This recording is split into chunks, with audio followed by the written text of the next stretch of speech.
from Education Cannot Wait, someone we know very well in the Irish Mission here in New York. Yasmine has served for many years in this area, working across humanitarian development, human rights, gender and peacekeeping issues. So you have the floor, Yasmine. Thank you very much, my friend and colleagues, and thank you all. First of all, I would like to congratulate, of course, Nigeria and the 58 member states, Ireland being one of them, and Singapore and Qatar, and I don't want to forget anyone.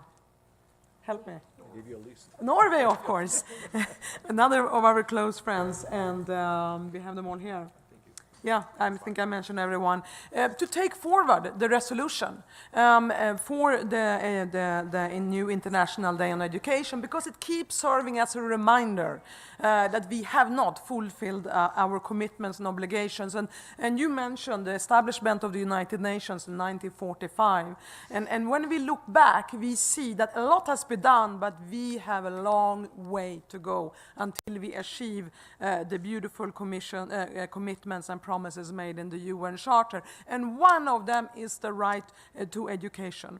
Now, I speak for children and young people in emergencies and protracted crisis. And in 2010, I was mentioned by my colleague, the ambassador from Qatar, we had the General Assembly resolution on education in emergencies. And looking back, almost a decade later, we are faced with the fact and the reality there are 75 million children and young people who today in Afghanistan, in Syria, in the Rohingyas, in the camps in Bangladesh, on the Greek islands, and I was there just a few months ago and saw these children and young people living in cardboard boxes, squeezed on top of each other in the reception centers on the shores of Europe. When we look around, we will find at least, and that falls under the work that we are doing, at least 25 countries where children or refugee children and young people, adolescent, girls, above all 39 million of them, have not been able to access their inherent right, inalienable right, to quality and inclusive education, despite the promises made since 1945 and notably since the resolution in 2010. And today we honor the renewed efforts to keep drawing attention to education, and for us, education for those 75 million. Now, when we want to translate a vision into action, we have the vision, it's there, and we are working very hard together trying to materialize that vision.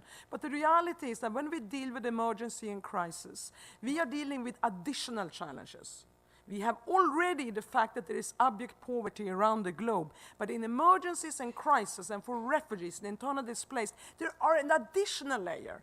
And for girls, there's a triple layer. And for those who are suffering disabilities as a result of conflict or birth, or they have a quadruple layer. So we are speaking about an exceptional situation where it has gone beyond the regular challenge that we would normally face, and have to cut through layers and barriers.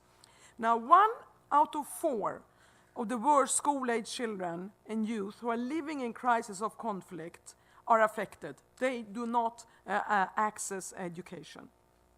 And in terms of the financing that goes into education, between 2 to 4%. So when we have a humanitarian disaster, we have an earthquake in Indonesia, we have a refugee flow from Myanmar or from Syria or from Yemen, normally 2 to 4% of all the resources that are allocated will go to education. And education is so much more than the math and the literacy skills. It was psychosocial services, creative learning to overcome trauma. Is to get a safe learning environment. All of them badly need it, and still we only allocate 2 to 4% for their continued access to some resemblance of education. The funding gap to reach the 75 million children, if we're going to do that by 2030, is 8.5 billion in an annual funding gap. It's 8.5 billion in an annual funding gap. And for Education Cannot Wait, we have set a target that if we can reach 1.8 billion by 2021, we will be able to reach 9 million girls and boys, equally 50-50. Now, to conclude, how do we do this, and how do we take a vision so beautifully described in the Charter, in the Convention on the Rights of the Child, in the EIE, Education in Emergency General Assembly Resolution, and in the resolution on International Day of Education? How do we translate it into reality in a crisis?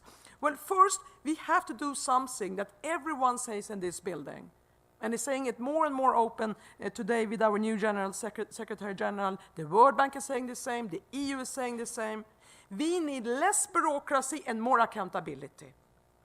Less process and more people. And focus unbendingly on and impatiently on results on the ground. And results that are sustainable. Not small filling boxes and extinguishing fires, but actually making a difference.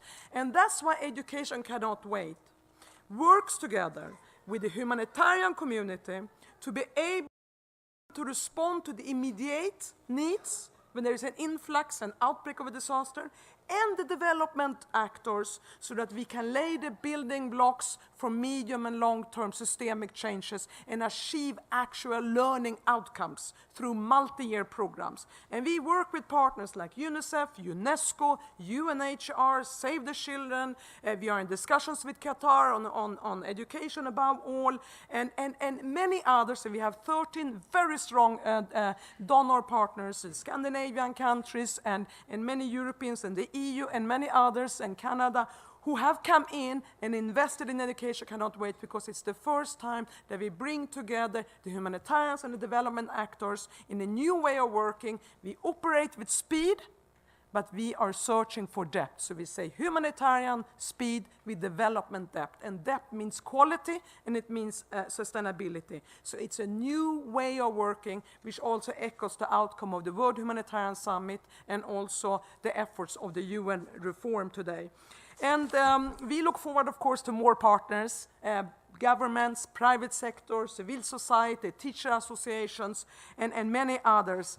Today we are in 19 crisis countries around the globe and have mobilized around $335 million and need to reach 1.8 by 2021.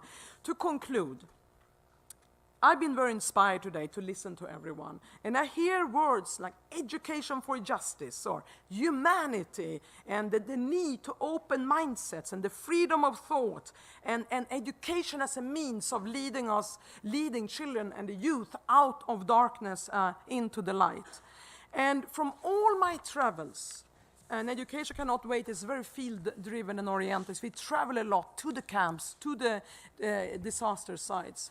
And I see these young people, I see the young girls who are exposed to sexual violence and trafficking, the young orphan boys who have two options in life, to become productive or destructive, sitting in those cramped camps, having lost their families. And when I talk with them, and I see their thinking and their mindset, I see very resilient people, very strong people who have overcome enormous difficulties. But I also know if they don't access quality education, things will go very wrong for them. But if they access quality education, not only are we bringing light to them, they will one day, thanks to that quality education, enlighten all of us and all of humanity. And that kind of enlightenment era is exactly what we need today. Thank you very much.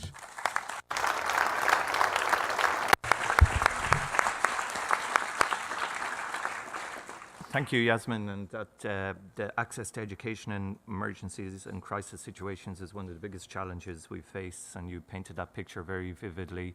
The figure of 75 million is really striking, and when you think of the long-term implications of that. But as you say, now we need to be looking at focusing on results and actions and trying to address this, as I think was said in the earlier panel as well.